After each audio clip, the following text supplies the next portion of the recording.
दोस्तों, आपका स्वागत है डीप स्टोरी टेलर चैनल पर। अगर आपको डरावनी और रहस्यमयी कहानियां पसंद हैं तो चैनल को जरूर सब्सक्राइब करें।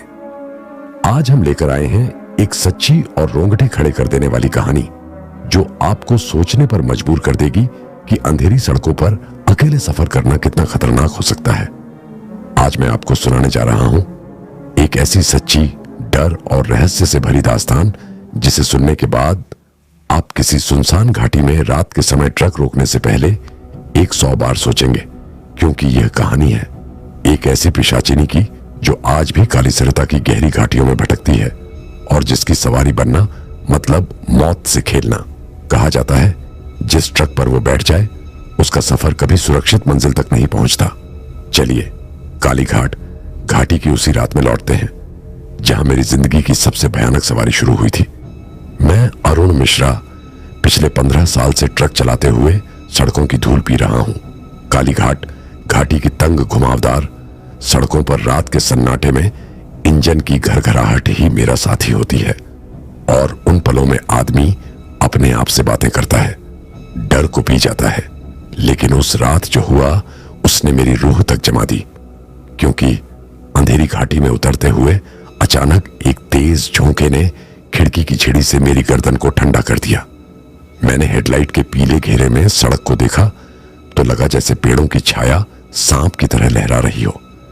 हवा में कालीसरिता के पानी की सीलन भरी गंध थी और दूर घाट के किनारे किसी अदृश्य बांसुरी की लय धीमे धीमे बह रही थी।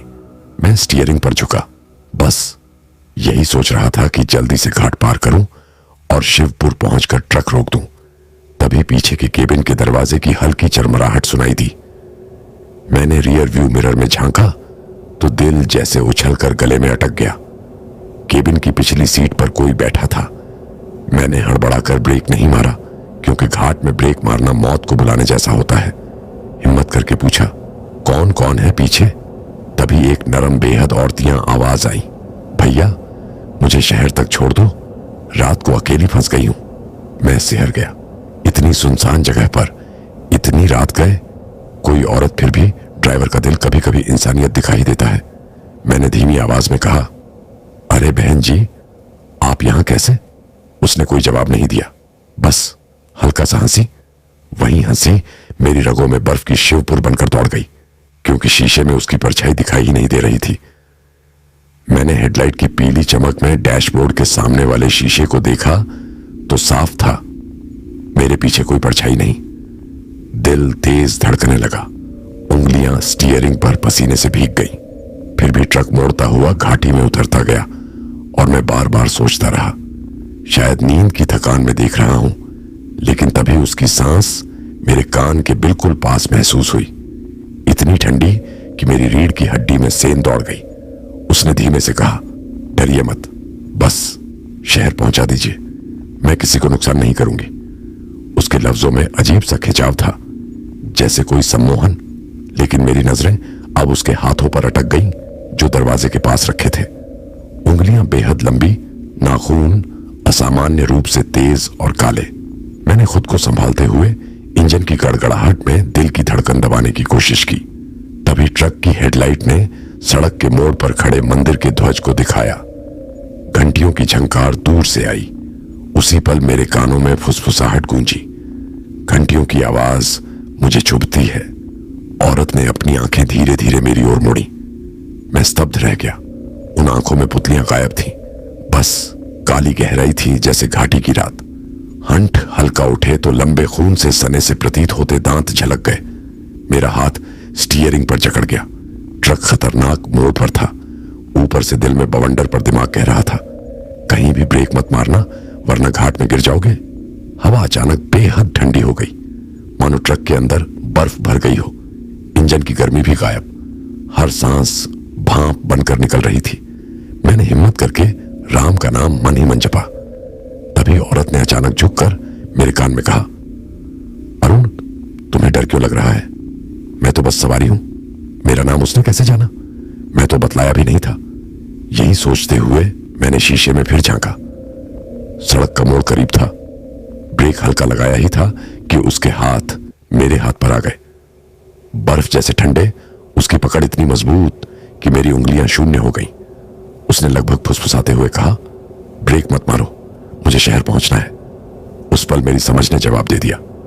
दिल और दिमाग दोनों जंग छेड़ चुके थे और घाटी की हवा अब अजीब सी कराहों से गूंज रही थी।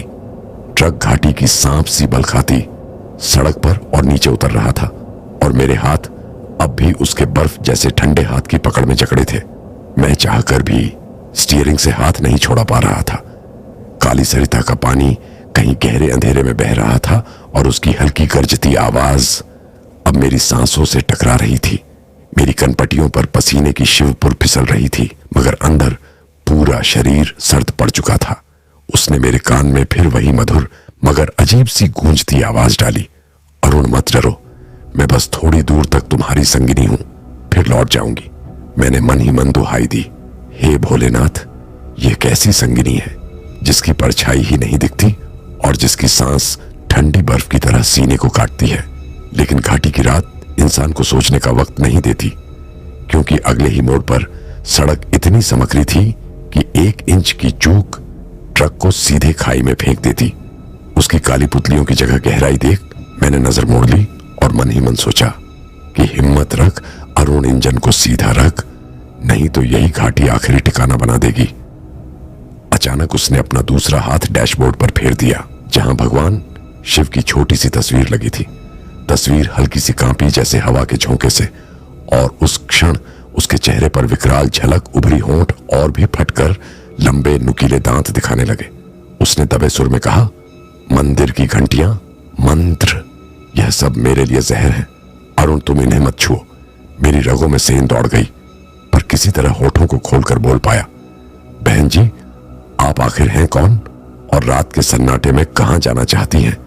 उसने गर्दन हल्की झुकाकर हंसी जैसे शून्य में गूंज उठी। मेरा घर इस घाटी में था।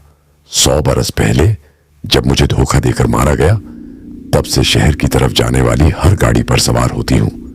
शायद कोई मुझे न्याय दिलाए, शायद कोई मुझे मोक्ष दे सके। उसकी बातें सुनकर मेरा दिल कुछ पल को पसीज भी गया और डर कुछ कम लगा, मगर उसी पल ट्रक की हेडलाइट ने सड़क किनारे पड़ी टूटी हुई बैलगाड़ी का ढांचा दिखाया और मुझे याद आया कि इसी घाट में कितनी दुर्घटनाएं होती हैं। लोग कहते हैं कोई अदृश्य साया चालकों को गुमराह कर देता है। मेरे हंट खुद से बुदबुदाए, हे महादेव, रक्षा करना। तभी उसने मेरे कंधे पर अपना सिर टिका दिया। उसके बाल ठंडे पानी जैसे गीले थे जो मेरे गले पर टपकने लगे। मैं कांप उठा, मगर सड़क पर नजर रखी, क्योंकि हर मोड़ मौत का बुलावा था। उसका स्वर अब करुण हो उठा। मैं कभी किसी को नुकसान नहीं चाहती थी, मगर इस घाटी की शपथ ने मुझे बंधन में डाल दिया है। जो भी मर्द अकेला मिलता है, उसे डराकर उसकी आत्मा की गर्मी मुझे जीने का एक पल देती है। मेरे कान जैसे सुन्न पड़ने लगे, मगर मैं जानता था कि अगर हिम्मत हार गया तो ट्रक खाई में धंस जाएगा। उसने अचानक उंगली दिखाकर कहा, देखो, उस मोड़ पर नीम का पेड़ है। उसके बाद मुझे शहर के रास्ते पर उतार देना, फिर तुम आजाद हो जाओगे। मैंने हैरानी से देखा, क्योंकि उस मोड़ पर कोई नीम का पेड़ नहीं होना चाहिए था। मैं कई बार इस घाटी से गुजरा हूं, वहां सिर्फ चट्टानें और झाड़ियां हैं। दिल ने फुसफुसाया, यह छलावा है, मत भरोसा कर। मगर ट्रक अब उस मोड़ के करीब था। हवा अचानक इतनी ठंडी हुई कि शीशे पर धुंध जम गई और इंजन की आवाज भी धीमी लगने लगी। मेरे कानों में उसकी बुदबुदाहट गूंज रही थी, बस थोड़ी दूर, फिर तुम आजाद। मेरा पैर एक्सीलरेटर पर भारी हो गया। मैं समझ नहीं पा रहा था किस दिशा में मोड़ूं। तभी सड़क पर अजीब सी परछाई उभरी, जैसे कोई बूढ़ा साधु हाथ में त्रिशूल लिए खड़ा हो। उसके पीछे हल्की घंटियों की झंकार थी। मैं चौंका और ट्रक की हेडलाइट उसकी आंखों पर पड़ी तो साधु ने हाथ उठाकर इशारा किया कि रुको। उस पल उसका हाथ मेरी पकड़ से ढीला हो गया। मैंने तेजी से ब्रेक दबा दिए। ट्रक चरमराते हुए रुका। उसकी चीख घाटी में गूंज उठी, क्यों रोका अरुण? मैं तो बस सवारी थी। मैंने सांस संभालते हुए शीशे से बाहर झांका, मगर वहां कोई साधु नहीं था, सिर्फ रात का अंधेरा और नीम जैसी आकृति वाला पेड़ जिसकी शाखाएं इंसानी हाथ की तरह कांप रही थी। मैं उलझन में पड़ गया। क्या सचमुच कोई साधु था या वही पिशाचिनी का खेल? लेकिन अब उसका चेहरा बदल रहा था। आंखों से धुएं सी लकीरें निकल रही थीं और उसका शरीर धीरे धीरे हवा में खुलता सा लग रहा था। मैंने कांपते स्वर में कहा, भगवान के नाम पर मुझे छोड़ दो, मैं बस मजदूर आदमी हूं। उसने अजीब सी मुस्कान दी। अरुण, तुम्हारे भीतर अभी भी दया है, शायद इसलिए तुम बच सकते हो, लेकिन शपथ मुझे यहां बांधती है, मैं लौटूंगी जब तक कोई मुझे मोक्ष नहीं दिलाएगा। इतना कहकर वह अचानक हवा के झोंके में बिखर गई। केबिन फिर खाली था, मगर ठंडक वैसी ही थी और बाहर घाटी में कोहरे की चादर और भी घनी हो गई। इंजन अब भी चालू था, लेकिन मेरी उंगलियां स्टीयरिंग पर अकड़ी हुई थी। दूर कहीं कुत्ते के भौंकने की हल्की आवाज आई, जो इस वीराने में किसी जीवन का प्रमाण लग रही थी। और मैंने सोचा कि रात अभी खत्म नहीं हुई है और कालीघाट घाटी की सड़कें जाने कितनी रात छुपाए बैठी हैं। रात का सन्नाटा और गहरा हो गया था। मैं स्टीयरिंग को कसकर थामे हुए सोच रहा था कि जो अभी अभी घटा, क्या वह सच था या मेरी थकी हुई आंखों का धोखा। पर मेरे हाथ अब भी बर्फ जैसे ठंडे थे और केबिन में उसकी छोड़ी हुई नमी अब तक तैर रही थी। ट्रक की हेडलाइट कोहरे को चीरते हुए आगे बढ़ रही थी। घाटी का हर मोड़ मुझे किसी अनदेखे खतरे की याद दिला रहा था।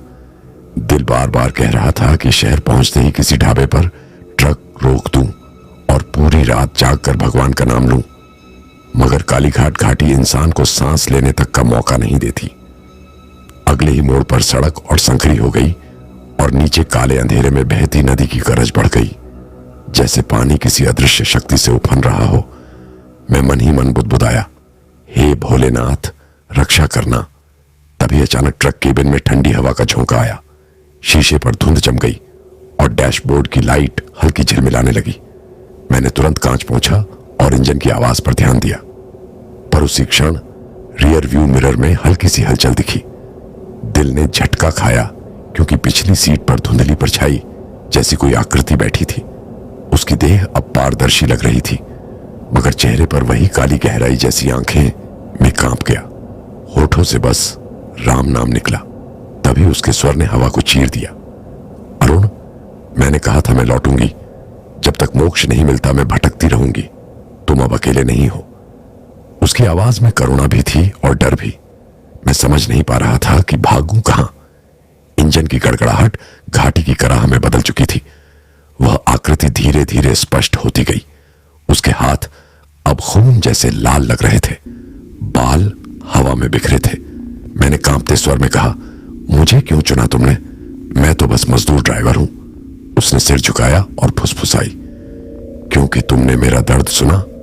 तुमने मंदिर की घंटियों में छुपकर मुझे ठुकराया नहीं। तुमसे विनती है, मेरी कहानी सुनो, तभी शायद मुझे मुक्ति मिले। मेरे कान सुनने पड़ गए, मगर दिल ने कहा कि सुन ले, शायद सच्चाई जानने से डर कम हो जाए। मैं बस सिर हिलाकर बोला, कहो। तभी घाटी की सड़क पर ट्रक ने एक और खतरनाक मोड़ लिया और उसने बोलना शुरू किया। उसकी आवाज में सदियों पुरानी पीड़ा थी। 100 साल पहले मैं भी इस घाटी के गांव में रहती थी। मेरा नाम सविता था। मेरी शादी पास के गांव में तय हुई थी, मगर मेरे ससुराल वालों ने लालच में मुझे नदी किनारे धोखा देकर मार दिया। मेरे लहू से यह घाटी लाल हो गई। तब से मेरी आत्मा इस काली सरिता की लहरों से बंधी है। जब भी कोई राहगीर अकेला मिलता है, उसकी आत्मा की गर्मी मुझे कुछ देर जीने का मौका देती है, पर मोक्ष अब तक नहीं मिला। उसकी बातें सुनकर मेरे रोंगटे खड़े हो गए। उसके चेहरे पर दर्द की लकीरें साफ झलक रही थीं, जैसे वह सचमुच इंसान रही हो। मैंने भारी दिल से कहा, क्या तुम्हें शांति दिलाने का कोई रास्ता है?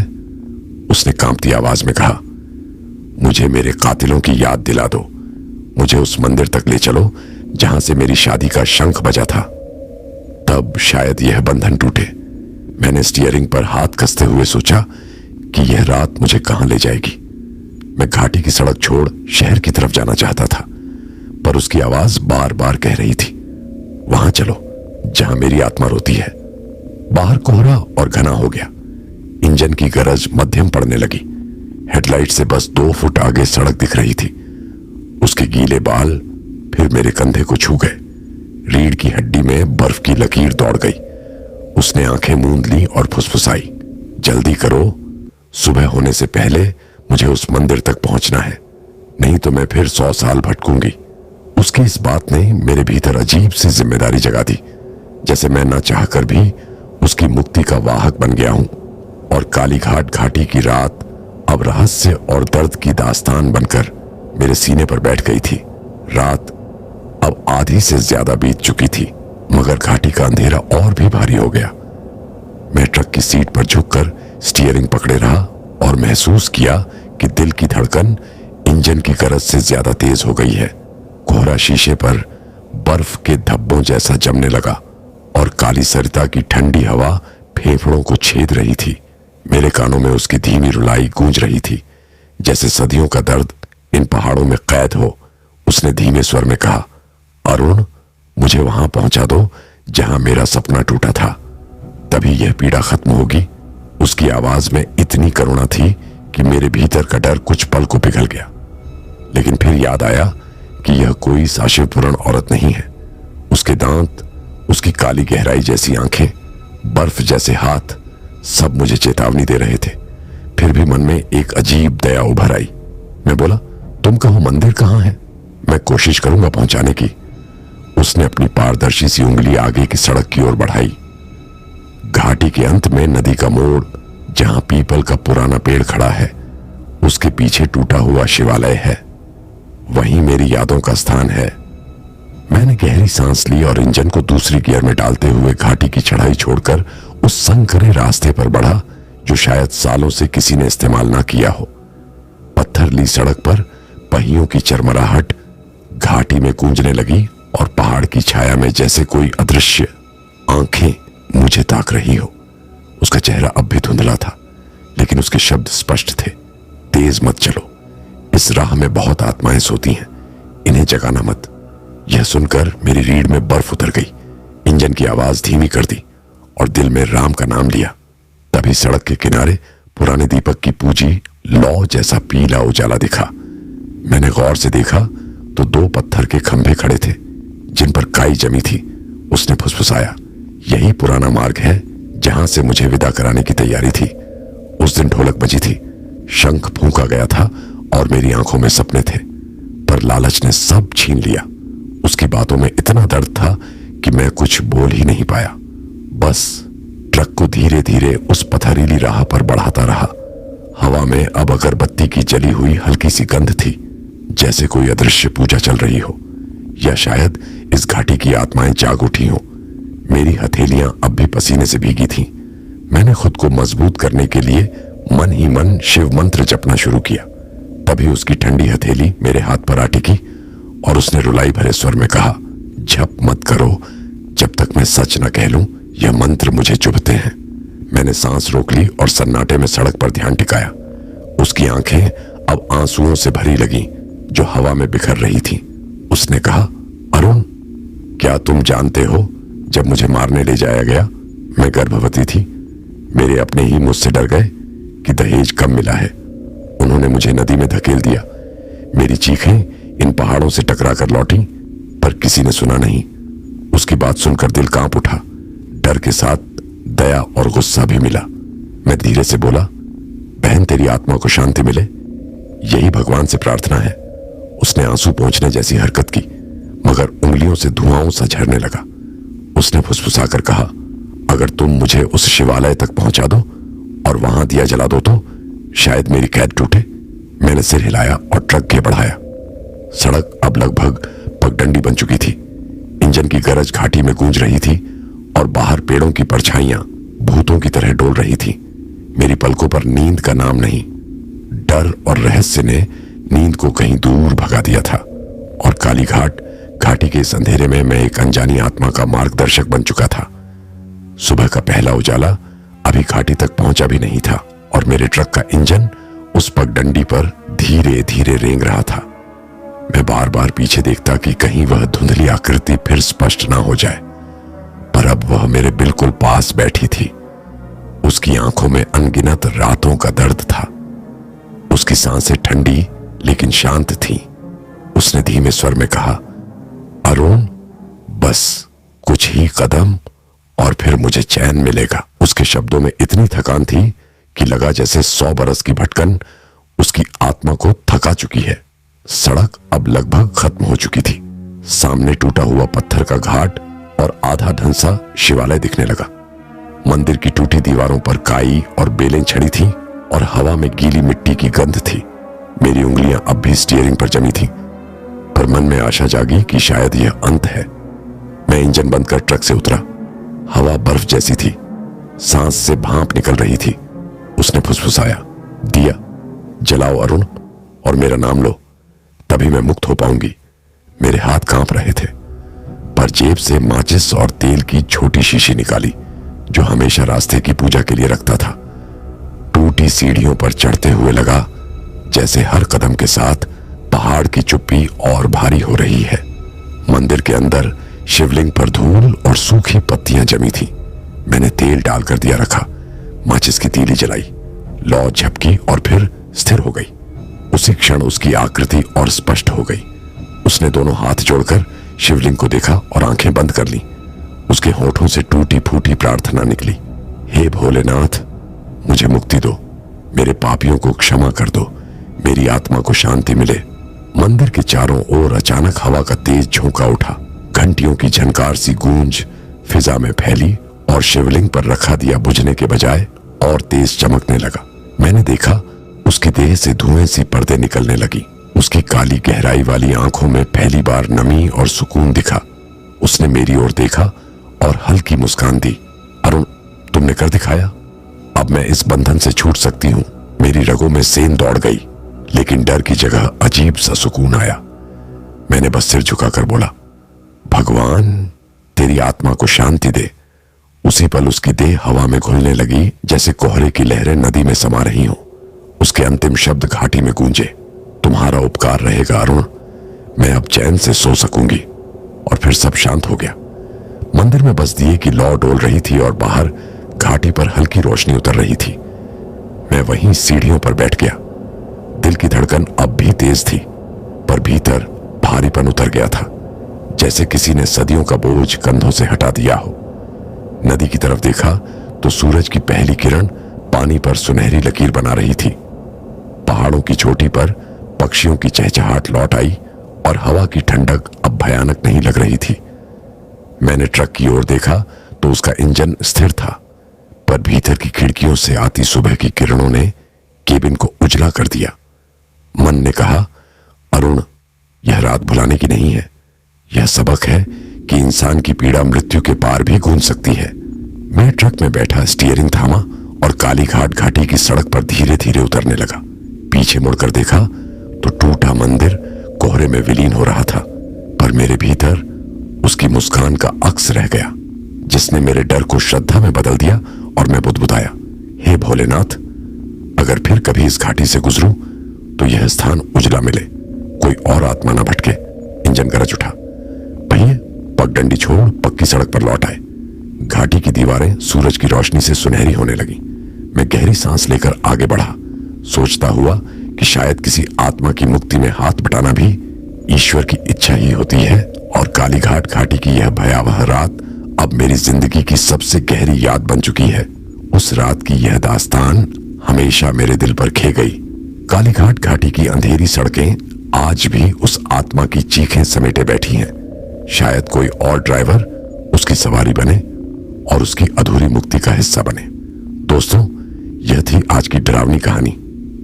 अगर आपको कहानी पसंद आई हो तो चैनल डीप स्टोरी टेलर को सब्सक्राइब करना ना भूलें। वीडियो को लाइक और कमेंट जरूर करें। अगली बार हम फिर मिलेंगे एक और खौफनाक किस्से के साथ। तब तक के लिए सुरक्षित